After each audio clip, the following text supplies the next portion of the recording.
क्या है? ये हाँ? पनीर है। पनीर का सलाद आई है। पनीर है, नॉनवेज वाला।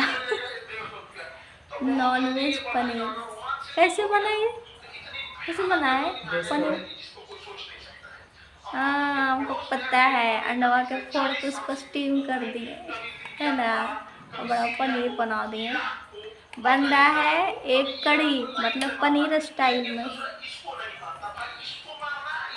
नॉन वेजिटेरियन पनीर है ये।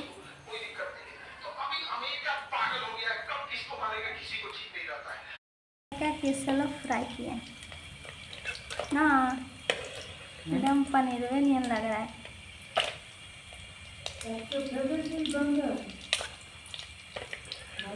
हाँ। देख रहे पकौड़ा खिल जा रहा है।